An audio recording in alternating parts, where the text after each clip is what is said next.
Prison jail guards of Reddit. What's the weirdest crap you've seen while walking past a cell on your patrol? Well, I work in a prison and I've seen some crazy crap. One of our inmates likes to poop in his cell and wipe it all over his cell walls. Sometimes he prefers to roll it into little balls that he flicks under the cell door. Just recently, one of our inmates found out he has AIDS. He got extremely upset and threatened suicide. So, he was put on suicide watch. On suicide watch, their cells are emptied completely and clothes taken away in lieu of a suicide dress. He was pissed about having his things taken away, so he decided that he was going to try and give everyone else AIDS. How? He began biting the tips of his fingers off and flicking blood all over his cell window and walls. It was pretty bad. I've seen a ton of wieners peeing, which is actually kind of weird considering I would only ever see that view if I was pee in front of a mirror. I have a lot more, but I'm sure this will get buried anyways. Not in law enforcement, but my best friend works at Texas Department of Criminal Justice as a guard. He's told me about how he's seen inmates try to hang themselves. One was definitely getting their fap on specifically to him, but one really disturbed him. He caught a man slicing his stomach open and his intestines falling out. My friend is still a college student and hates that job because of the negativity and how miserable the inmates are. I can't even imagine what you other guys go through.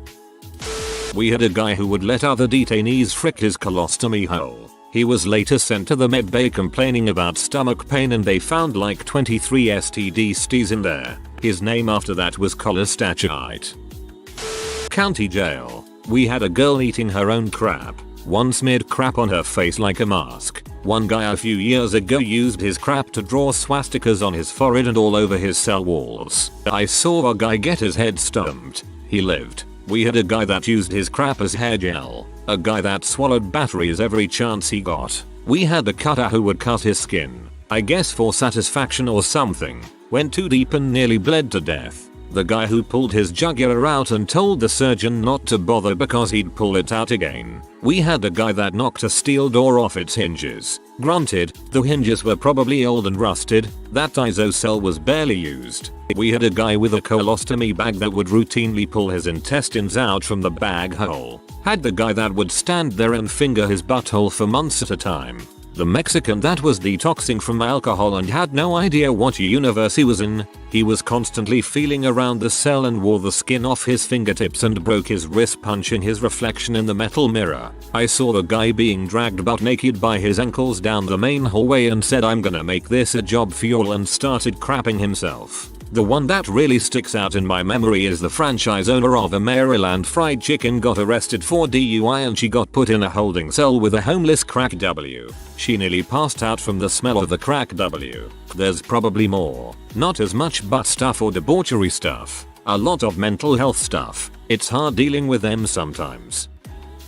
I've been a CO for 2 years now, and in one of our segregation units we had a guy who would constantly masturbate. He would just lay on his back with his jumpsuit on with only his dong out and masturbate for hours. Then during dinner time he would take his food and masturbate on it and play with it for a while. Before picking at it and eating some. When he would have to go to the bathroom he would go into one of his bowls from lunch dinner and set it under his bed. He left our prison now, but he was absolutely crazy. Worked in psychiatry and I'm checking everyone for safety. I walk into this bedroom and a nude had made a pyramid on his bed out of furniture, high roof, and was balanced dangerously on top of it, pouring milk in his eye. Not as I was walking past a cell, but when I was working in medical. The facility doctor comes up to me, "Nicotine dealer. Come check this out." I go into his office and as he stifled his chuckles, puts an X-ray on the light board and turns it on. There it was, plain as day, a cell phone up the inmate's poop chute. We laugh for a minute and he tells me I'm leaving this one on my light board.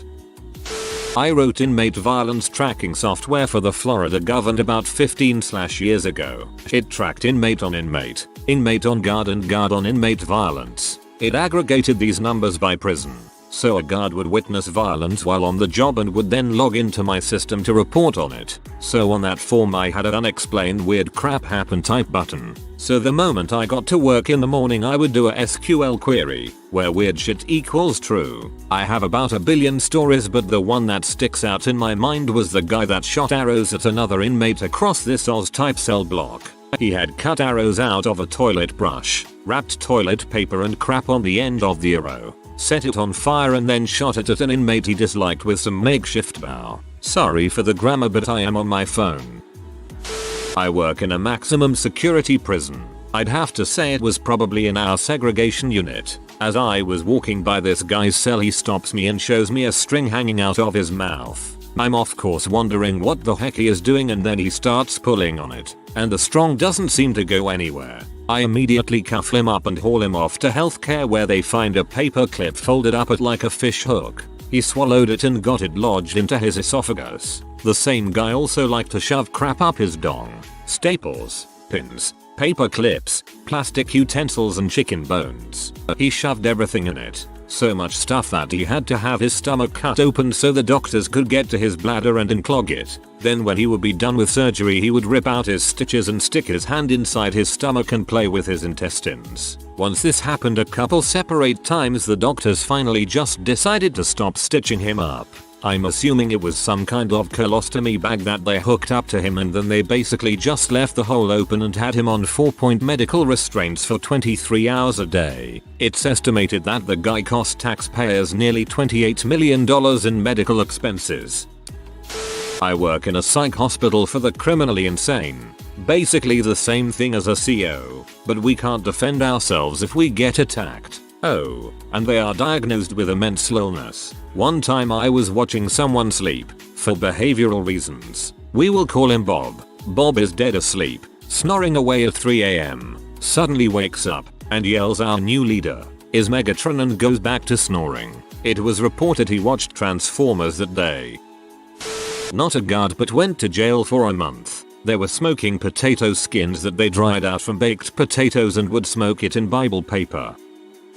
Work in the mental health unit at my prison. I had to deal with a guy who carved Nazi symbols in his body and wrote all over the wall with his crap. His entire cell was browned up with what must have been a week's worth of crap.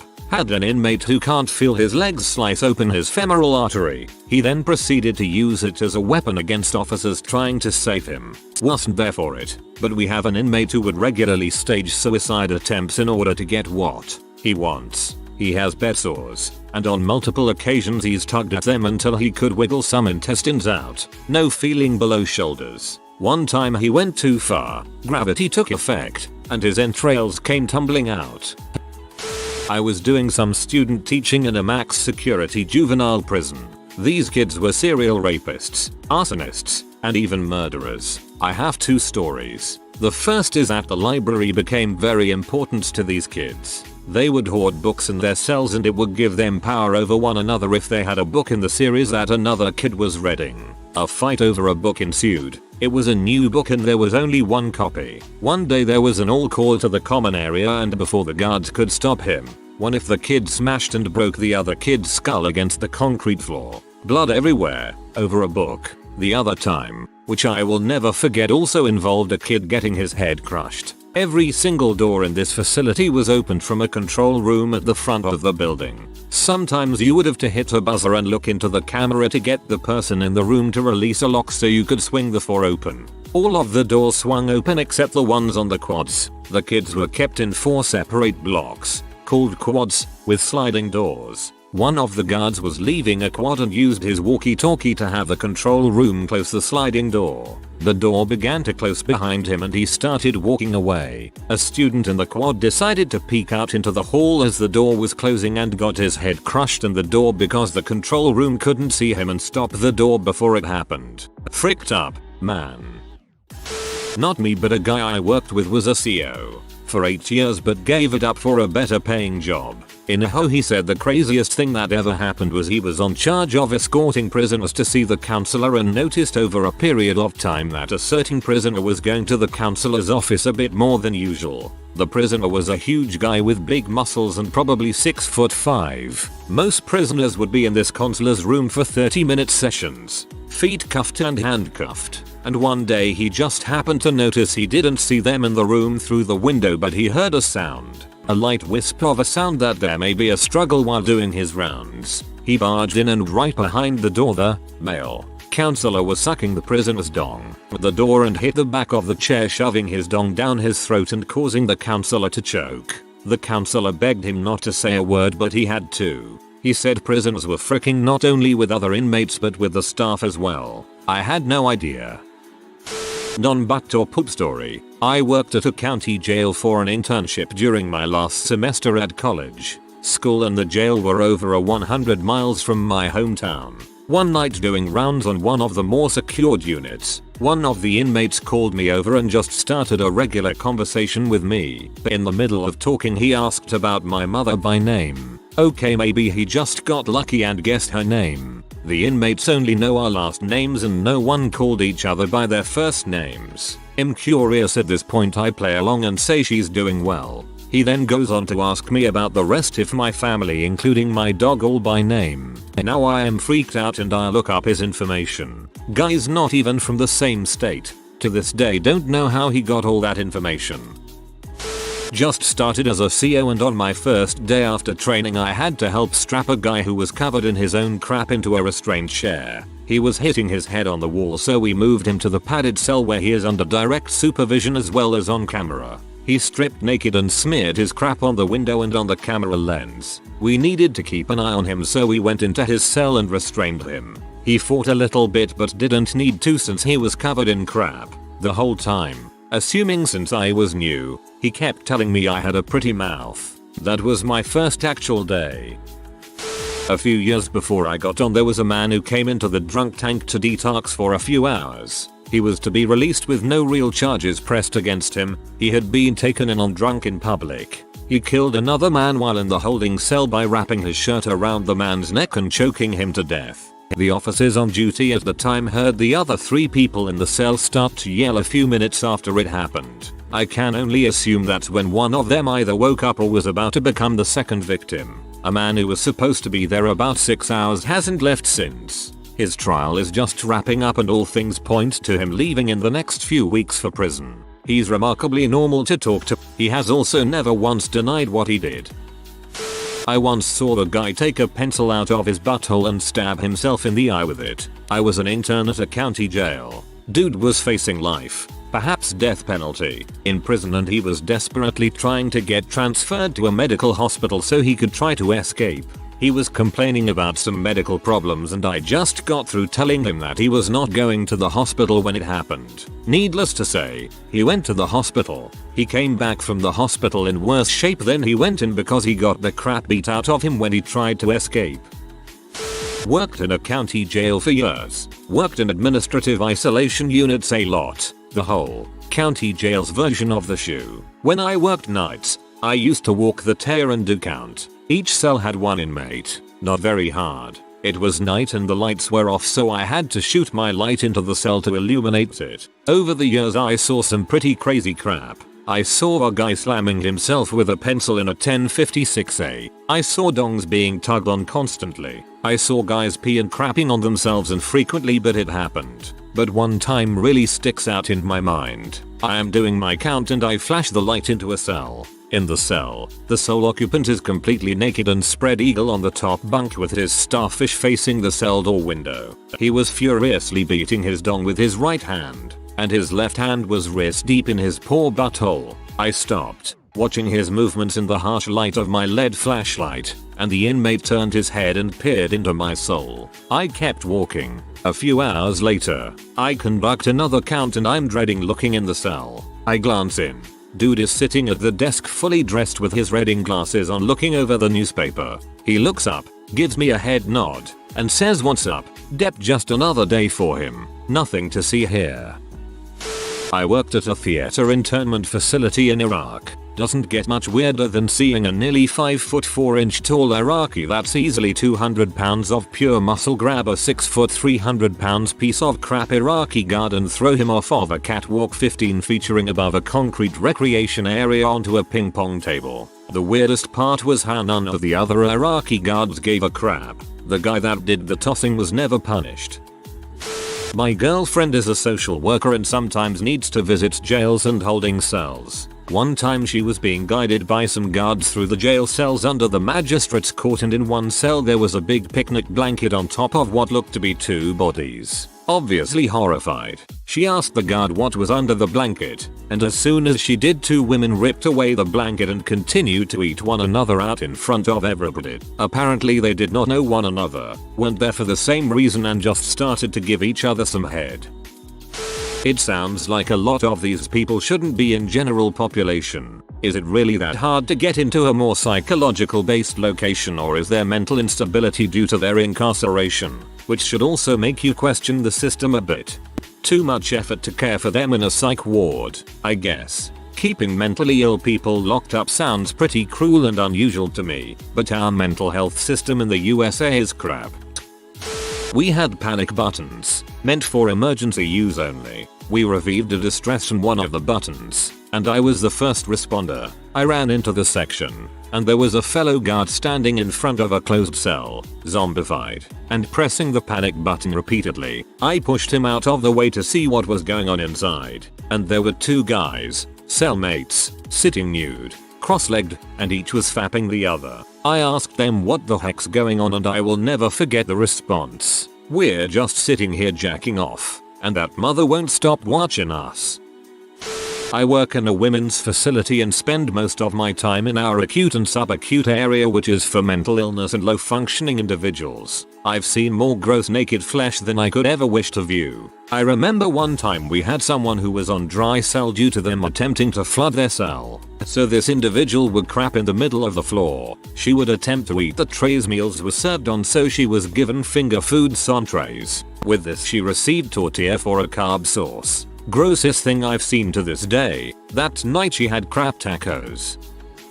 I worked on a veterans PICE ward. One of my co-workers got his cheek bit off from a patient. I was the only one not to get hurt in my 2 years working there. Needless to say, I took another job. Better pay, but nonetheless I have my cheeks. Still work same hospital. I hear crazy crap every day.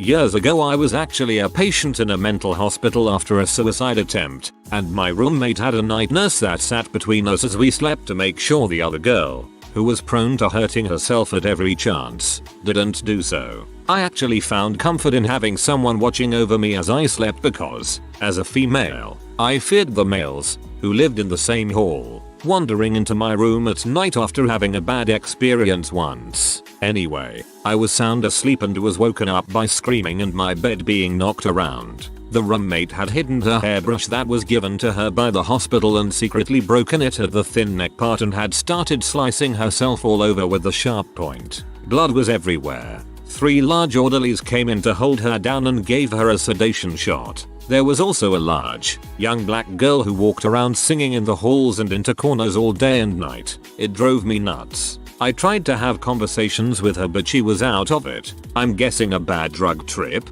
I never found out. A few days later she started normalizing and we became allies. I have actually seen a lot more crazy stuff in the psych wards, but those 2 jumped out at me first when thinking back.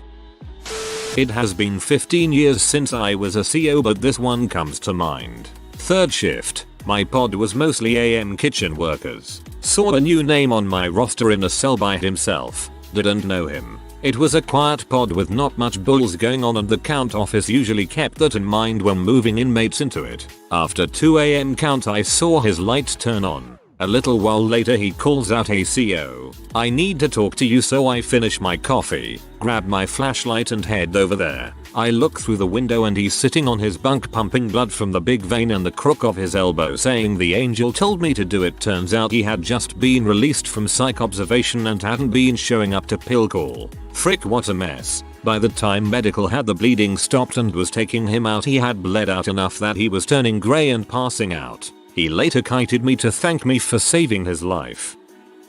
My so is a corrections officer at a jail and he works in the psych unit. My favorite story he told me is about an older inmate who apparently has partial brain damage from a previous motorcycle accident. This guy walks around the unit pawing in the air like a cat and meows randomly. My so said when the Lion King comes on the TV, he goes crazy meowing and pawing at the TV the entire time.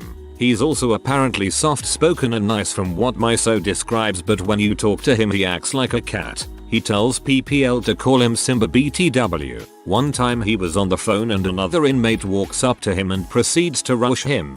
All of a sudden this soft-spoken cat man flips a switch, turns to the guy and in his deep voice says, "Do something then, mother, or are you gonna cry to the CO like a little bee," and proceeds to continue with his phone call. In his soft-spoken voice, the other inmate turns to look at my SO, who is also surprised at Simba's outburst, and back at Simba in shock and just walks away. Forgive the grammar and spelling, I'm on my phone.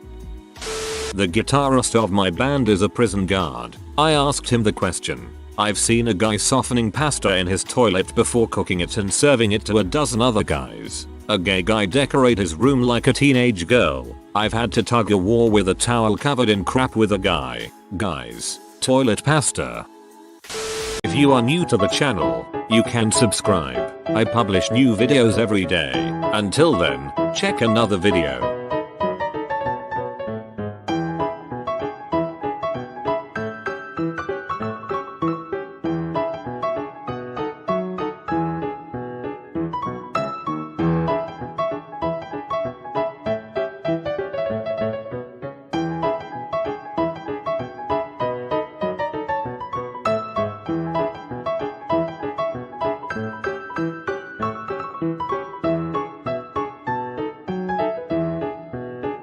Bye for now.